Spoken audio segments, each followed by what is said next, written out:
उनको लग रहा है कि ये अलग लोग इस अलग तरह की बात कर रहे हैं, तो इसमें कोई बेचैनी वाली बात नहीं है। उनका भी विरोध अगर वो करना चाहते हैं तो करें, लेकिन मैं जानता हूँ कि वो तो एक सिगुफा है, उनकी किसी की हिम्मत नहीं है कि कोई इस चीज़ का विरोध कर सके। या विरोध तो बड़े पैमाने पर क्या बड़े पैमाने पर विरोध हो रहा है? जो बाबा साहब की 22 प्रतिज्ञाएं हैं उनका विरोध किया जा रहा है। कौन विरोध कर रहा है भाई? वो एक टीवी पे आके कोई एक उनका कोई भी छोटा सा कारिंदा जो है कुछ बोल दे रहा है, आपको लग रहा है? दिल्ली के अरे तो दिल्ली भाई पूरे देश के अंदर जो है 800 सांसद हैं, आप जानते हैं ना, 800 सांसद हैं, उसमें से एक दो व्यक्ति आके कुछ कह दे रहा तो कौन सी आफत आ रही है किसी की? ऐसा थोड़े ना। बाबा साहब ने 14 अक्टूबर 1956 को जो दीक्षा कार्यक्रम किया है, उस दीक्षा कार्यक्रम की अपनी एक विधि है, हम उसको अपनाएंगे। इसमें हमें ABCD से जाके पूछने की जरूरत थोड़ी ना कि क्या करेंगे। और जो हिंदू देवी देवताओं को गाली दी जा रही है, कौन, हमें क्या लेना देना हिंदू देवी देवताओं से? भाई हमारा उनसे क्या मतलब है? वो उनका अपना मामला है। आप अपनी बात को हमारे ऊपर तो नहीं थोप सकते ना। हम तो यही कह रहे हैं कि भाई अपनों को अपने पास रखिए। हमें कहा जा रहा है बहुजन बड़ी साजिश रच रहे हैं हिंदू धर्म को कमजोर करने के लिए। ये इस्लामिक फंडिंग, यहाँ तक भी कहा जा रहा है कि इस्लामिक भाई कोई पता नहीं कौन कह रहा है, आपको कैसा क्यों लग रहा है कि ये कहा जा रहा है, ये कहा जा रहा है? आप उनकी बात को अपने मुंह से कह के इसको मनोज तिवारी यहाँ तक करें कि दंगा कराने की कोशिश है राजेंद्र पाल की है। ये कोई राजनीतिक मुद्दा नहीं है। ये मनोज तिवारी या किसी भी राजेंद्र पाल गौतम को समझना पड़ेगा कि ये कोई राजनीति का मुद्दा तो बड़ा है ना, ये कोई राजनीति का मुद्दा नहीं। वही मैं कहना चाह रहा हूँ कि राजनीति का मुद्दा नहीं है। देश के लोगों के खासतौर पे यहाँ का जो बहुजन समाज है उसके मान सम्मान से जुड़ा हुआ मुद्दा है, और उसके मान सम्मान से जुड़े हुए मुद्दे को बाबा साहब ने जिस तरीके से टैकल किया है, जिस तरीके से हमारे अन्य महापुरुषों ने टैकल किया है, हम उसी हिसाब से देखेंगे। हम कोई मनोज तिवारी के कहने से या करने से इस चीज़ को थोड़ी ना समझेंगे। मनोज तिवारी अपने भाई धर्म की रक्षा करें, अपने हिसाब से चलाएं, करें, उससे उनसे ना हमारा कोई झगड़ा नहीं। दिक्कत तो है ना सर, एक साथ भाई आपको 12,000 लोग धर्म परिवर्तन कर रहे हैं एक साथ। भाई आप ये देखिए, बाबा साहब के समय पे 10 लाख लोगों ने किया, तो फिर दिक्कत की क्या बात है? दिक्कत होती रहे, उससे हमें क्या लेना देना है? अगर आप किसी को जबरदस्ती गुलाम बना के रखेंगे, क्या आपकी कोई अब यहाँ पे तानाशाही चल रही है कि आप हमारे गुलाम बने रहेंगे और हम उसमें खुश रहेंगे? नहीं भाई, हमें राजनीतिक लोकतंत्र है, हमें जिस तरीके से संविधान कहता है आर्टिकल 25 से लेकर 28 तक आप अपनी पसंद से धर्म को मान सकते हैं या नहीं मान सकते हैं, उस अधिकार का इस्तेमाल करते हुए लोग अपनी पसंद के धर्म में जाने का प्रयास कर रहे हैं। इसमें किसी तिवारी या किसी जो है ABCD को कोई आपत्ति नहीं होनी चाहिए। उनको समझना चाहिए कि देश लोकतांत्रिक है, समाज को भी लोकतांत्रिक बनाने में उनको पहल करनी चाहिए। तो लोगों को किस बात का डर सता रहा है?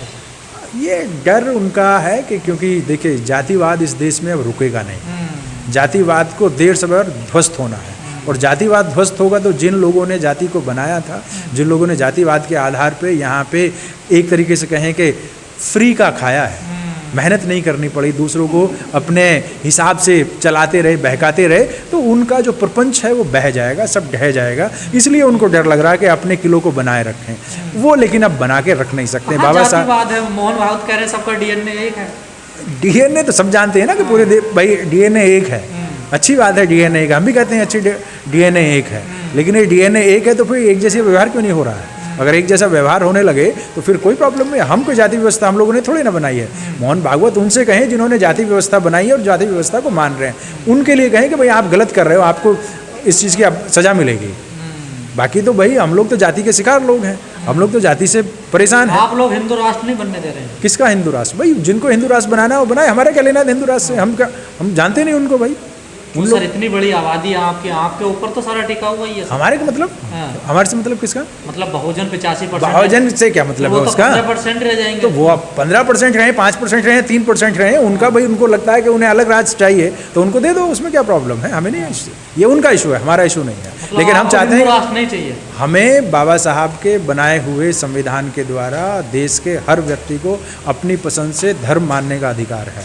अगर कोई व्यक्ति यहाँ पे किसी विशेष राष्ट्र के धर्म के आधार पर राष्ट्र बनाने की बात कर रहा है तो वो संविधान विरोधी है, देश विरोधी है। सर अब समझ में नहीं आता, टीवी चैनलों अखबार में धर्म की बात होती है, कोई शिक्षा की बात नहीं करता, कोई बेरोजगारी की बात नहीं करता, कोई नौकरियों की बात नहीं कर रहा।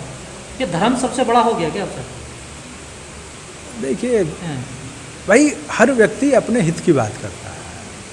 जिस व्यक्ति को रोजगार की प्रॉब्लम हो, रोजगार की बात करें। उन लोगों को, जो लोग कर रहे हैं रोजगार की प्रॉब्लम नहीं है इसलिए वो धर्म की बात कर रहे हैं, तो इसमें आप उन पे क्या आरोप दे रहे हैं? उनकी कोई गलती नहीं है, वो तो अपने हिसाब से, अपने धर्म के अनुसार, अपने कर्म के अनुसार अपना कार्य कर रहे हैं। जो नहीं कर रहे हैं उनकी समस्या है। भाई आपको रोटी की प्रॉब्लम है, आप रोटी की समस्या उठाइए, आपको रोजगार की समस्या, आप रोजगार की समस्या है, आपको शिक्षा की समस्या, शिक्षा को उठाइए। आप उनसे क्यों उम्मीद कर रहे हैं कि वो आपकी समस्या को उठाएंगे? आप जैसा कोई इंसान आता है, ऐसी आवाज़ उठाता है, उसे जेल में डाल दिया जाता है। भाई हर चीज़ की कीमत है। तो फिर आप ये कहना चाह रहे हैं कि अगर कोई सच्चाई रोजी के लिए आवाज़ उठाएगा, रोटी के लिए आवाज़ उठाएगा, या कोई जो है अपनी शिक्षा के लिए आवाज़ उठाएगा तो उसको जेल में डाल दिया जाएगा? आप ये कह रहे हैं? हो रहा है ना सर, ऐसा आप देख, ऐसे कैसे हो जाएगा भाई? आप क्योंकि हर चीज़ की एक कीमत है, आपको कहीं ना कहीं उसके लिए संघर्ष करना पड़ता, त्याग करना पड़ता। इसी देश में बाबा साहब भी पैदा हुए ना, इसी देश में मान्यवर कांसीराम साहब भी पैदा हुए हैं, जिन्होंने ब्राह्मणवाद को, जातिवाद को गर्दन से पकड़ के नीचे वो कर दिया है। तो आप इतना कमज़ोर मत समझिए अपने आप को। आप इतनी, ये नहीं है कि ये वो कर देंगे, वो कर देंगे। आवाज़ उठाइए तो सही। जिस दिन आप आवाज़ उठाने लगेंगे वो दुम दबा के पीछे चले जाएंगे। कांसीराम साहब एक विचारधारा का प्रतिनिधित्व करते हैं। वो आंदोलन जो 1848 में ज्योतिबा फुले साहब ने शुरू किया और देश के विभिन्न क्षेत्रों में अलग अलग क्रांतिकारियों ने अपने अपने हिसाब से इस बहुजन आंदोलन को आगे बढ़ाया। माननीय कांसीराम साहब ने उसको एक निर्णायक परिणति पे पहुंचाया। खासतौर पे राजनीतिक आयाम को बहुत मजबूती दी और समाज को समझाने का प्रयास किया कि भाई अगर सत्ता, जो कि बाबा साहब ने हमें इशारा किया था जिसकी तरफ, कि अगर सत्ता हम अपने हाथ में लेते हैं तो फिर हमारा कार्य बहुत तेज़ी से बढ़ सकता है। तो 1990 के बाद से आप देख सकते हैं कि जब से 1989 में पहली बार हमारे पास कुछ विधायक आए, कुछ MP हमारे बने, और फिर से देश में कम से कम 14-15 राज्यों में बहुजन समाज पार्टी ने अपने प्रतिनिधियों को संसद, लोकसभा में, राज्यसभा में और विधानसभाओं में भेजा। उससे पूरे देश के अंदर बहुजन आंदोलन मतलब जो सांस्कृतिक भी है, जो धार्मिक भी है, जो राजनीतिक भी है, जिसका सोशल पक्ष भी है, जिसका बौद्धिक पक्ष भी है, वो बहुत तेज़ी से मजबूत हुआ। आप इसको आज देख सकते हैं कि देश का शायद ही कोई, आज 9 अक्टूबर 2022 को इतने ख़राब मौसम के बावजूद भी देश में शायद ही कोई ऐसा शहर होगा जहाँ पे मान्यवर साहब के विचारों को या उनके योगदान को याद ना किया जा रहा हो। मैं समझता हूँ कि ये आंदोलन बहुत तेज़ी से आगे बढ़ रहा है। उनका सपना था शासक बनना। हाँ, शासक बनना उनका सपना था। उनका जो मतलब आज भी मुझे अच्छे से याद है जिस बात को वो कहा करते थे कि our ultimate aim is to rule India.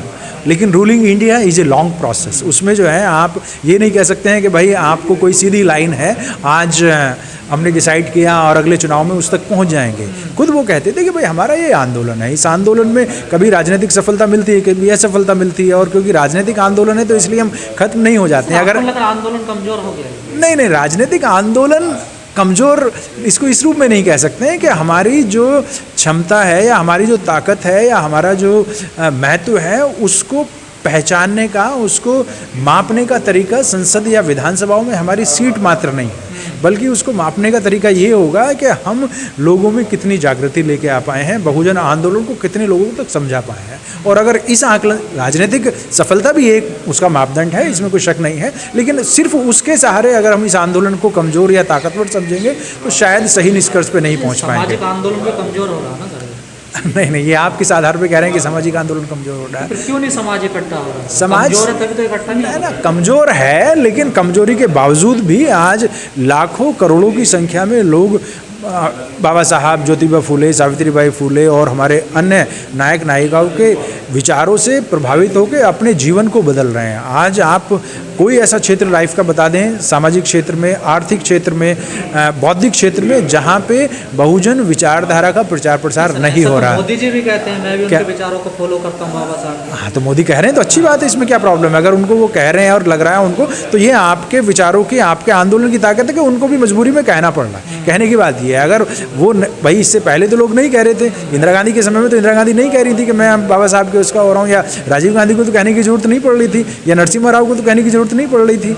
इनको क्यों कहने की जरूरत पड़े? क्यों? क्योंकि आपने अपने आंदोलन के सहारे इतनी गर्मी पैदा कर दी है कि अब किसी का भी काम, चाहे वो संघ वाले लोग हों या कम्युनिस्ट हों या कांग्रेसी हों, किसी का भी काम जो है बाबा साहब के बिना नहीं चल पा रहा। मुझे लगता है कि माननीय कांसीराम साहब के आंदोलन की सफलता को मापने का एक तरीका ये भी है, क्योंकि हम उनके ऊपर नहीं छोड़ सकते कि भाई वो कह रहे हैं तो बात हो जाएगी। हमें अपनी ताकत को, अपनी विचारधारा को अपने हिसाब से लागू करना पड़ेगा। वहाँ पे अभी हमारी थोड़ी कमजोरी है। क्यों? क्योंकि हमारे पास संसाधनों की कमी है, हमारे पास जो है, जैसे आप कह रहे हैं कि एकता की भी कमी है। उस तरह की ताकत अभी नहीं है। लेकिन ये सोचिए कि हमारे पास बौद्धिक चेतना बहुत ज़बरदस्त है, हमारे पास जो है ईमानदारी है, हमारे पास अपनी बात को कहने की सलाहियत इस समय पे है, जिस चीज़ से वो खौफकार हैं, जिस चीज़ से। सर कई आप जैसे बुद्धिजीवी जो लोग हैं इस समाज के, उनका कहना है कि जो मान्यवर साहब का मिशन था, जो नारा था बहुजनों को लेकर साथ करने का, हाँ। और जो उस मिशन की जिम्मेदारी ले रहे हैं वो उससे भटक गए हैं। ये दुष्प्रचार है। देखिए क्यों? क्योंकि बहुजन आंदोलन कभी भी एकांकी आंदोलन नहीं रहा है।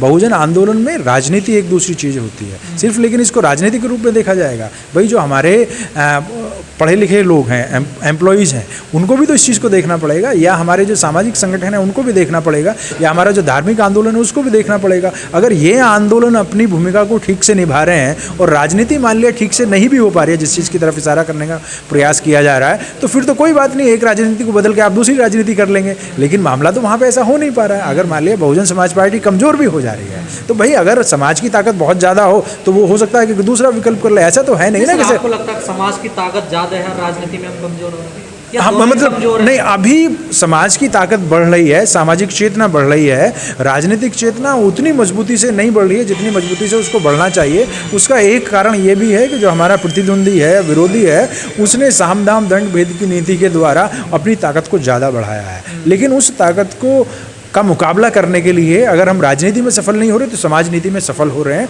मैं समझता हूं कि इस समय पे अगर पूरे देश में बौद्धिक आंदोलन की बात की जाए, यूनिवर्सिटीज़ में देखा जाए, कॉलेजेस में देखा जाए, तो ब्राह्मणवाद को, जातिवाद को जितनी बड़ी चुनौती बहुजन समाज के लोगों से मिल रही है।